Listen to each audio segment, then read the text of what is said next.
এই চ্যানেলে প্রদর্শিত সকল কন্টেন্ট শুধুমাত্র বিনোদনের উদ্দেশ্যে নির্মিত। ব্যক্তিগত আঘাত করা উদ্দেশ্য নয়।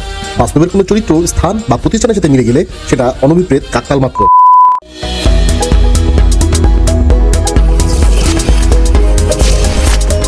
হ্যালো সুশীল সমাজ, সিনেফোবিয়ার নতুন একটি সার্কাসে আপনাদের স্বাগতম। আজ শুরুতেই একটা প্রশ্ন করতে চাই, আপনারা কি জানেন একটি সিনেমার সর্বোচ্চ বাজেট কত হতে পারে? আমাদের জানার দরকার কি বলেন? 2015 সালে মুক্তি পায় Star Wars part 7 the Force অ্যাওয়েকেন্স।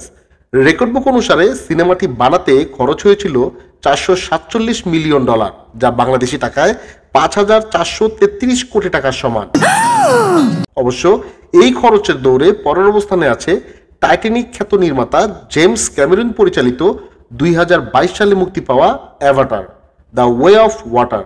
সিনেমাটা বানাতে খরচ হয়েছিল 5,000 কোটি টাকার কাছাকাছি। যাই হোক, সর্বনিম্ন সিনেমার কোনো রেকর্ড বুক নেই, আর থাকলেও সে বুকে যে আমাদেরই নাম উঠবে সে বিষয়ে কোনো সন্দেহ নেই।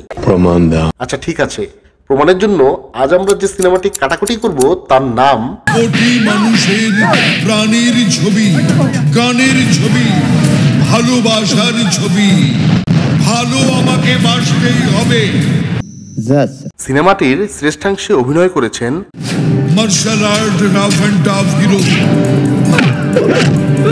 HR অন্তর, এটা তার নমুনা। নীল নয়না মিষ্টি মেয়ে অনন্যা, অনন্যা। স্যার আরে বাদ দেন, হে পাগল। হ্যান্ডসাম লাভার বয় নদীম চৌধুরী, ড্রিম গার্ল কুমুদ। কে মেয়েটি? তোর শ্বশুর। একটা পূর্ণদৈর্ঘ্য সিনেমা মনে দাগ কাটার জন্য কিছু কিছু এলিমেন্ট থাকা জরুরি। যেমন মনে করেন নায়ক নায়িকার রোমান্স, ফাটাফাটি অ্যাকশন, অভিনেতা অভিনেত্রীদের অভিনয়, ইমোশন বিল্ড আপ, VFX বা special effect, colour grading, sound effect ইত্যাদি ইত্যাদি। কথিত এই সিনেমায় তার সবই আছে। আমি একটা একটা করে দেখাচ্ছি, কি নেই সেটা আপনারা খুঁজে বের করেন। প্রথমে আসি রোমান্সে। সত্যি করে বলতো, আমার কথা তোর মনে পড়েনি? হ্যান্ডসাম লাভার বয় নাদিম চৌধুরীর সাথে থোতা কাটা ড্রিম গার্ল ঝুমুরের প্রথম দেখা। আমার নাম বলবে কেন? আমার কথা বললে যদি আমাকে বিয়ে করে ঘরে তুলতে হয়। নায়িকার চটাং চটাং কথা শুনে প্রেমে পড়ে যায় লাভার বয়ের ফুপি। বাহ, তুমি তো ভারী সুন্দর করে কথা বলো মা। ফুপির কথা তো জানলাম, এখন লাভার বয়ের কাছে জানতে চাই, ভাই মেয়েটাকে আপনার কেমন লাগলো? সেই মেয়ের কথা জানতে চাও? চোখ দুটো নাটুরির বনলতাসীন, ঠোঁট জলে ভেজা লাল পদ্ম, রূপে নীলাঞ্জনা, সব মিলিয়ে বসন্তের রঙিন প্রজাপতি। এরকম একটা মেয়ে যদি আমার ব্যাটার বউ হতো। লাভার বয়ের গ্রিন সিগন্যাল পেয়ে ড্রিম গার্ল অনেক আবেগে তার বোনকে প্রশ্ন করে, সত্যি করে বলো তো, আমাদের দুজনকে খুব মানাবে না? দারুণ মানাবে। টাইটানিক ছবি নায়ক নায়িকা। আপু আপু, আমাদের এইভাবে অপমান করার কোনো অধিকার নেই তোদের। কথা সত্য। সিনেমার এই পর্যায়ে আবির্ভাব হয় martial art rough and tough hero Simanta ভাইয়ের। তার সাথে প্রেম হয় অনিন্দ্য সুন্দরী মৌ আপু।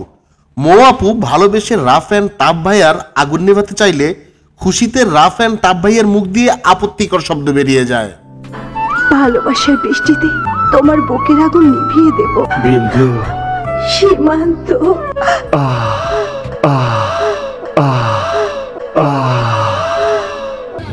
সুটিয়ে লাল করে দেবো, নোংরামি বার করে দেবো।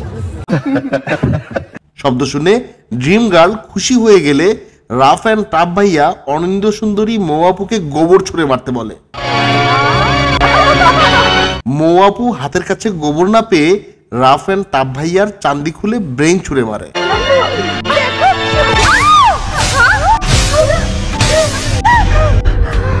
এটা কি করলো? হাস লাউডার, হাস। খুব ভালো কাজ করেছে জ্যাক। সিনেমার আরেকটি গুরুত্বপূর্ণ চরিত্র হলো এই পুলিশ আপা। অভিনয়টা একবার দেখেন।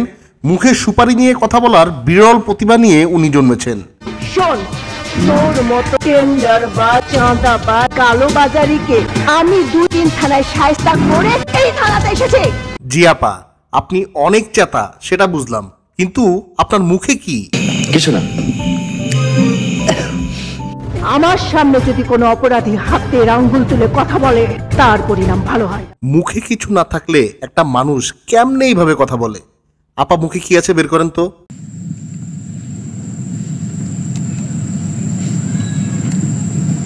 এটা কি ধরনের পাগলামি?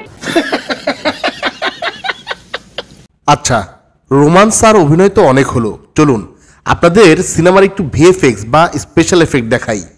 মাঠে রাখা কাগজের বাক্স ভেঙে লাভার বয়ের আগমন, তারপর এই সার্কাস।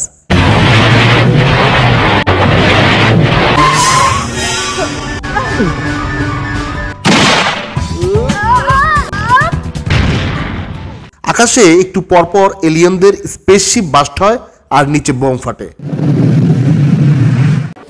মানে কি বলবো, যাই হোক সবই মানলাম, কিন্তু এইটা কি? রাফ অ্যান্ড টাফ বয় মাটিতে পাড়া দেওয়ার সাথে সাথে হিটের চোটে মাটি ফেটে 2 ভাগ হয়ে যায়। আমার ধৈর্যের সীমা ছাড়িয়ে যাচ্ছে। এডিটিংয়ের একটু নমুনা আপনাদের দেখাই। গ্রেনেড বাস্ট হবার আগেই জাম দেওয়ার কথা, কিন্তু এডিটরের ভুলে 2 সেকেন্ড এদিক ওদিক হওয়ার কারণে এই প্রাণীরা জাম করে করে বাস্টের উপর গিয়ে পড়ে।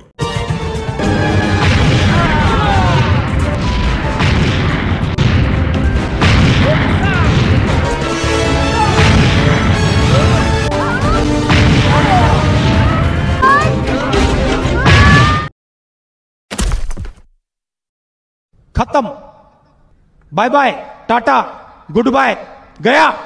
সবই মানলাম, বুঝলাম, কিন্তু এটা আমি কিছুতেই মেনে নিতে পারছি না।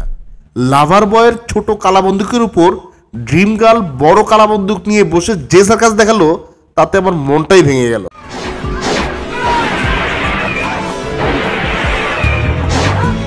তবে আর যাই বলেন, রাফ অ্যান্ড টাফ ভাইজানের আবেগটা কিন্তু সেই ছিল।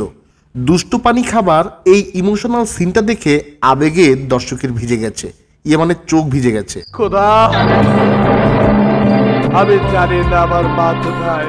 খোদা, তুমি আমার বুকের ভেতরকার চিৎকার করা শব্দগুলো আমার মায়ের কানে পৌঁছে দাও। আমার চোখে পানি এসে গেল স্যার। আরেকটা পজিটিভ বিষয় হলো সাউন্ড ইফেক্ট। চিরাচরিত্র বাংলা সিনেমায় ঘুষির শব্দ এই প্রথমবারের মতো চেঞ্জ করে খালি বালতির উপর কঞ্চি দিয়ে বাড়ি দিয়ে উৎপাদিত শব্দ ঘুষির শব্দ হিসাবে ব্যবহার করে